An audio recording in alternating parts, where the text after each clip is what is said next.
అభిమానులు, బంధుమిత్రులు, జర్నలిస్టులు అందరికీ పేరు పేరున నమస్కారం తెలియజేస్తూ ముందుగా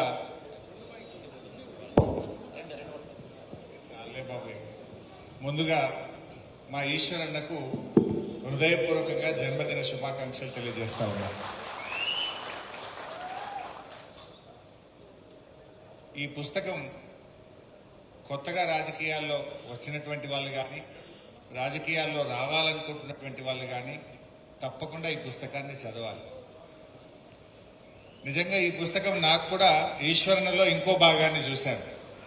వారితో నా అనుబంధం 2001 నుంచి 25 సంవత్సరాల మా ఇద్దరి మధ్య అనుబంధం ఉంది. 2001 నుంచి ఇప్పటి వరకు కొంత విన్నాను కానీ నిజంగా ఈ పుస్తకం 2 సార్లు చదివాను. నేను చదివిన తర్వాత చాలా విషయాలు అర్థమైనాయి.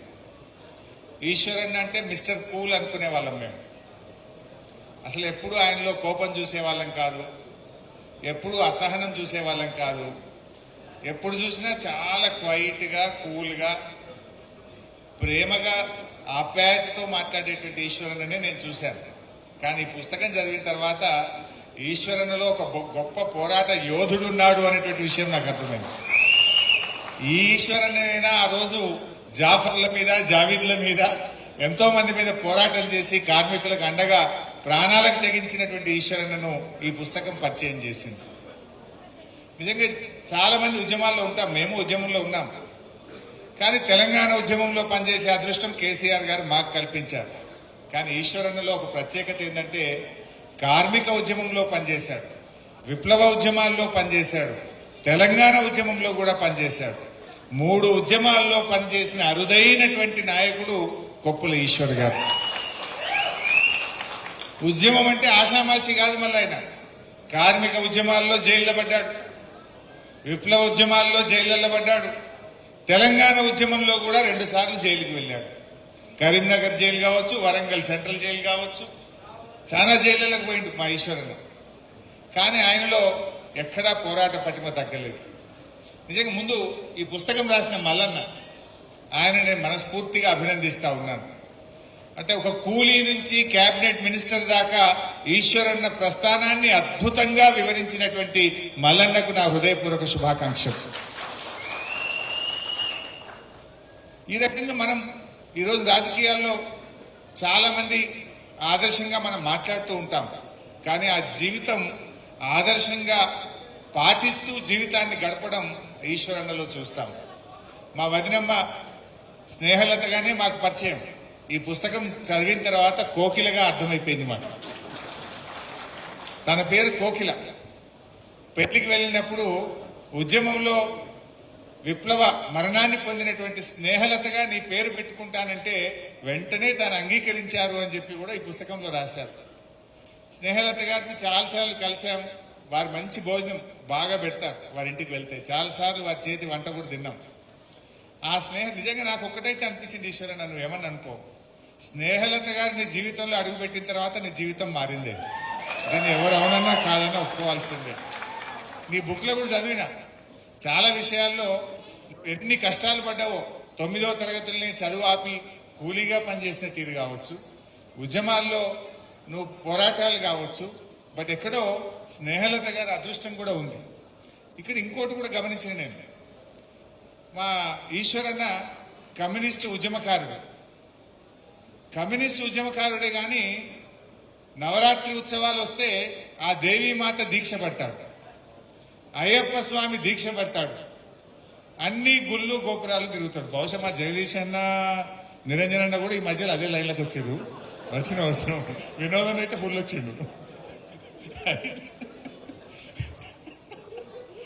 అయితే ఈశ్వరన్నలో నాకు నచ్చింది ఏంటంటే కమ్యూనిస్టు ఉద్యమాలు చేస్తున్నా అటు దేవుణ్ణి కూడా బాగా దీక్ష తీసుకొని బాగా నమ్మినటువంటి వ్యక్తి ఈశ్వరన్న. సో అట్లా ఈశ్వరన్నలో చాలా కోణాలు చూస్తూ ఉంటాం మనం. వాళ్ళు చిన్నప్పుడు వాళ్ళ అమ్మ మరి ఆ ఈశ్వరన్న అనే పేరు ఎందుకు పెట్టిందో కూడా చాలా ఇంట్రెస్టింగ్ ఉన్నది. సోమవారం నాడు పుట్టింది కనుక మల్లమ్మ గారు వారి తండ్రి ఈశ్వరుడు పేరు పెట్టుకుంది ఈశ్వరన్న అని. నిజంగానే ఆ పేరు పెట్టినట్టు మా ఈశ్వరన్న బోలాశంకరుడు చాలా మెత్తటివాడు, సౌమ్యుడు. వాళ్ళ చిన్ననాడు వాళ్ళ అమ్మగారట ఈశ్వరన్నకు 5 ఏళ్ళు ఉన్నప్పుడు ఆ చిలక జోస్యం చూసేవాడికి ఓ రోజు చూపించిందట. చూపిస్తే ఆ చిలక జోస్యం చూసే వ్యక్తి నీ కొడుకు చాలా పెద్ద నాయకుడు అవుతాడు, విమానాల్లో తిరుగుతాడు, చాలా ఎత్తుకెదుగుతాడు అని చెప్పి ఆ చిలక జోస్యం ఆయన వాళ్ళ అమ్మగారికి చెప్పింది. నిజంగా ఈశ్వరన్న మరి ఆ దాని స్ఫూర్తి అమ్మగారిని సంతోషపెట్టాలి, అమ్మగారి కళ నిజం చేయాలనే పట్టుదలనో గాని ఆయన నిజంగానే కష్టపడి జీవితంలో ఎదిగి ఇవాళ ఒక రాష్ట్ర మంత్రిగా పనిచేసేటువంటి గొప్ప నాయకుడిగా ఎదిగారు. కృషితో నాస్తి దుర్భిక్షం అన్నట్టు నిజంగా పట్టుదలతో కష్టంతో ఆశల కంటే ఆశయాలే ముఖ్యమని చెప్పి నిజాయితీగా ఆయన పనిచేసినాడు కనుక పదవులు వాటంతట అవే వచ్చాయి. తెలుగుదేశం ఒకసారి టికెట్ వచ్చి దగ్గరలో కొన్ని వందల ఓట్లతో ఓడిపోయినటువంటి తీరు కావచ్చు, తిరిగి కేసీఆర్ గారి నాయకత్వంలో బీఆర్ఎస్ పార్టీలో చేరి వరుసగా ఓటమెరుగని నాయకుడిగా 6 సార్లు అద్భుతమైన విజయాన్ని సాధించారు. అన్నది నాది చాలా దగ్గర సంబంధం ఉంటుండే. అసెంబ్లీలో 2004 నుంచి 2024 వరకు ఒకసారి కాంగ్రెస్ పార్టీ తెలంగాణ ఇస్తానని ఇవ్వకపోతే గౌరవనీయులు కేసీఆర్ గారు అందరూ రాజీనామా చేయండి అన్నారు. అప్పుడు వైఎస్ రాజశేఖర రెడ్డి గారు ముఖ్యమంత్రిగా మేము 26 మంది ఎమ్మెల్యేలు ఉంటే మా దగ్గర నుంచి 10 మందిని లాక్కున్నాడు. ఇక 16 మంది ఉంటుంది. 16 మంది మీరు రాజీనామా చేసిపోతే 7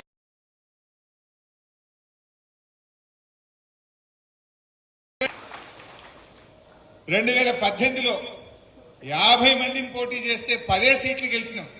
ఆ 10లో కూడా గొప్ప విజయాన్ని సాధించిన వ్యక్తి మా ఈశ్వరన్న గారు. అంటే పార్టీ కష్టాలు ఎదుర్కొన్నప్పుడు ఎదురుగాలు ఉన్నప్పుడు కూడా ప్రజా అభిమానాన్ని పొందినటువంటి వ్యక్తి, అద్భుతమైన విజయాలు సాధించినటువంటి వ్యక్తి ఈశ్వరన్న గారు.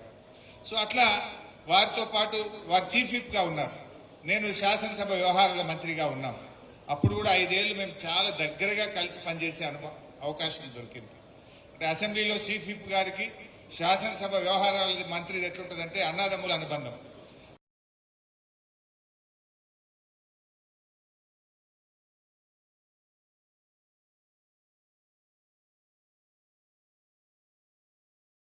ఈశ్వరన్న చెప్తాడంటే నేను నీటిపారుదల శాఖ మంత్రిగా ఉన్నప్పుడు ఆ ధర్మపురి నియోజకవర్గ ప్రజల కోసం లిఫ్ట్ ఇరిగేషన్ల కోసం వెంటబడి సాధించడమే కాదు, పనులు పూర్తి చేసి నీళ్లు పోయించేదాకా కూడా నిద్రపోకుండా పనిచేసేటువంటి వ్యక్తిత్వం. తర్వాత నేను ఆరోగ్య శాఖ మంత్రి అయితే మా ధర్మపురిలో 100 పడకల ఆసుపత్రి కావాలని పట్టుబట్టి 100 పడకల ఆసుపత్రిని ధర్మపూర్లో కూడా ఏర్పాటు చేసినటువంటి వ్యక్తిత్వం. అట్లా ప్రజల కోసం తపన పడ్డాడు. కార్మిక నాయకుడిగా కార్మికుల కోసం పోరాటం చేసినాడు. విప్లవోద్యమాన్ని నమ్మినప్పుడు ఆ విప్లవోద్యమాన్ని నమ్మి దానికోసం కూడా కృషి చేసినటువంటి వ్యక్తి, దాని ఆశయాల కోసం పనిచేసిన వ్యక్తి. కేసీఆర్ నాయకత్వంలో తెలంగాణ ఉద్యమంలో చేరితే ఒకే మాట, కేసీఆర్ మాటే వేదంగా అద్భుతంగా కేసీఆర్ గారి నాయకత్వంలో తెలంగాణ ఉద్యమంలో పనిచేసి 6 సార్లు గొప్ప విజయాన్ని సాధించారు. సరే మొన్న ఒక ఓటమి రావచ్చు, అది పెద్ద విషయం కాదు. కానీ ఆయన సాధించిన విజయాలు, ఆయన చూపిన మార్గాలు ఎంతో గొప్పగా ఉన్నాయి. ఇంకా చాలా విషయాలు ఉన్నా కూడా నేను ఎక్కువ మీ అందరినీ బోర్ చేయను. కానీ నాదొకటే సూచన, ఈ తరం యువతరం, ఈ తరం నాయకత్వం ఈశ్వరన్న లాంటి వారిని ఆదర్శంగా తీసుకోవాలి. రాజకీయాల్లో పదవులు రావడం పోవడం కాదు, నమ్మిన సిద్ధాంతం కోసం, నాయకత్వం కోసం, పార్టీ కోసం, ఆశయం కోసం నిజాయితీగా పనిచేస్తే పదవులు దానంతట అవే వస్తాయి అని చెప్పి ఇవాళ కొప్పుల ఈశ్వర్ గారి జీవితం మార్గదర్శకం చేస్తుంది. పదవులు పెద్ద విషయం కాదు, కానీ ఆయన పొందిన గౌరవం ఎంతో చాలా గొప్పది. సో అట్లా వారు ఎంతో చక్కగా చేశారు. ఆ పుస్తకంలో ఒకసారి చదువుతా ఉంటుంది, మా వదినమ్మ గారికి బాగా జ్వరం వస్తే పాపం 1 వారం రోజుల నుంచి జ్వరంలో ఉంటే వాళ్ళు పిలిచారు అడవుల్లో నుంచి రమ్మని. ఇక్కడ భార్యను అనారోగ్య పరిస్థితిని చూడాలన్నా, అక్కడ సిద్ధాంతం కోసం చూడాలన్నా.